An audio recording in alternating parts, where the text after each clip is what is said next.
And now Dan is here with more on our famous flyboys. Dan? Thank you, Jessica. All this week, we've been sharing the story of Bob Anderson of Turbin, a World War II pilot who helped to found one of the very first cargo airlines in the world. When you're flying across the country every single day, you're bound to encounter some close calls and have some other adventurous stories. Bob and his fellow flyboy, Charlie, shared some of these stories with us and demonstrated some of their favorite memories of their workhorse aircraft, the DC-3.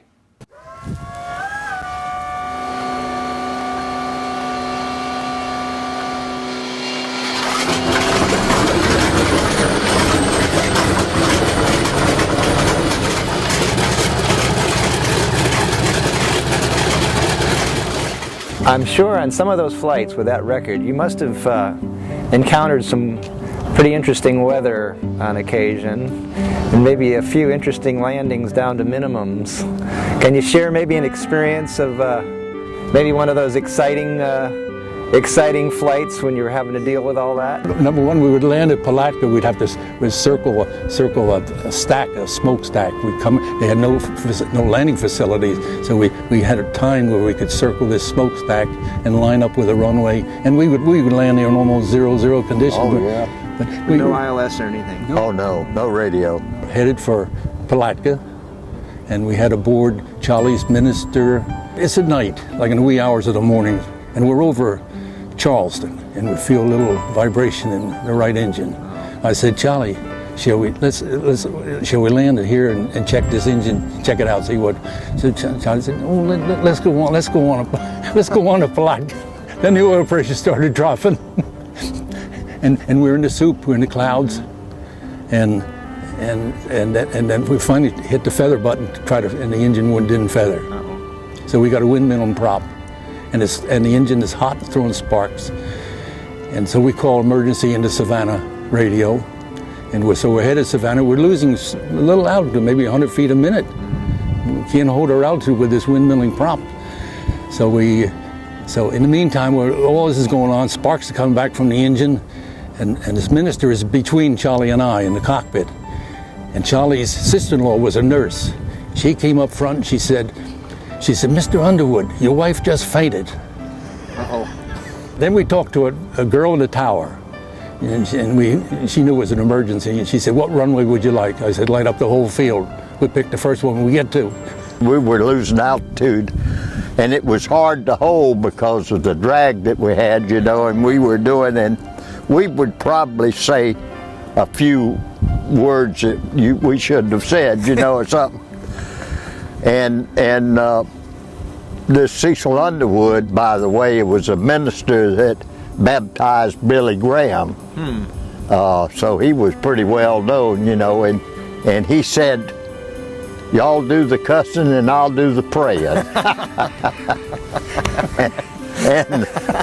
and I guess that's what really helped us, because and it was tough. We just made the end of the runway, and that's as far as we could go, Maybe you want to talk about livestock. Talk about... Yeah, okay. George Brent bought this horse in France. George Brent, the famous movie star, bought this horse for $75,000.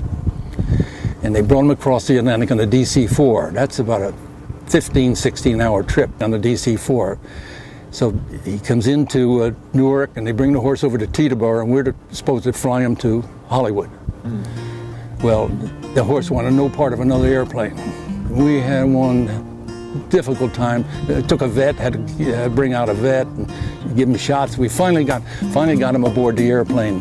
One of us had to almost stay with him the whole trip to keep him calm. We had to pet him, but we finally got him to Los Angeles and took him out to the Hollywood track. But I guess he was a happy horse when he got out there. We hauled Brahma bulls out of Ocala, Florida to Quito, Ecuador. And the reason it was, the Brahma line had just been developed, and it was supposed to be, it was a cow that had the hump on its back, So they called us and wanted to know if we could haul those bulls down. So we said, yeah. We had never hauled any bulls. But we went over there and they loaded the bulls. The bulls weighed about 750 to 1,000 pounds, you know. They were young bulls. And we put them in there, and they had rings in their nose, the bulls, and we tied them down to a ring on the floorboard. The bulls were lined up across, starting right about here, was lined up, and then behind them some here, and then some back here.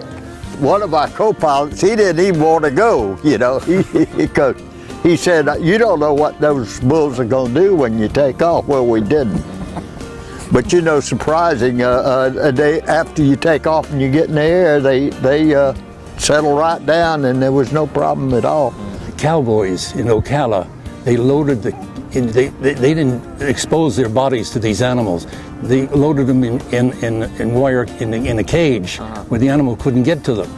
So when the airplane arrived in Miami, they had to be watered. And our maintenance chief in Miami, he didn't know any better, and we had a chap that did our cleaning. Robbie said to the cleaner, go water the cows. And our cleaner hand watered every one of those bulls. You couldn't have paid those cowboys $1,000 to do what he did.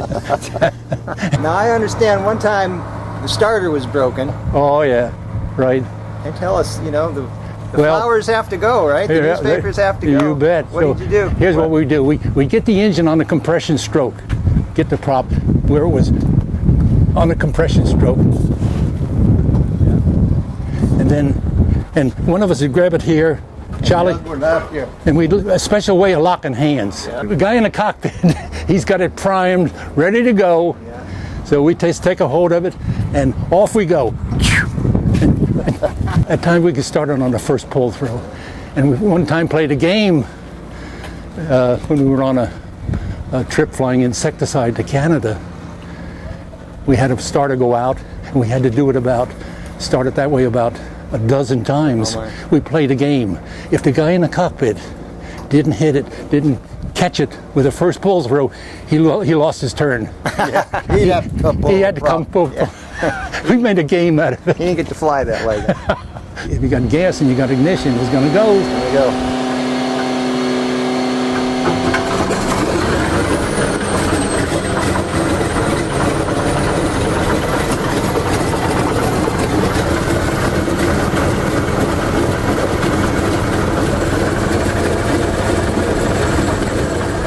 Well, there's another remarkable story from your fellow residents at Shell Point Retirement Community. You just never know who your neighbor might be and what kind of great adventures they've had in their lives. So you might just want to keep your eyes and ears open for these kind of great stories. And we thank Bob and Charlie for being here and sharing their story about Coastal Airlines and their adventures.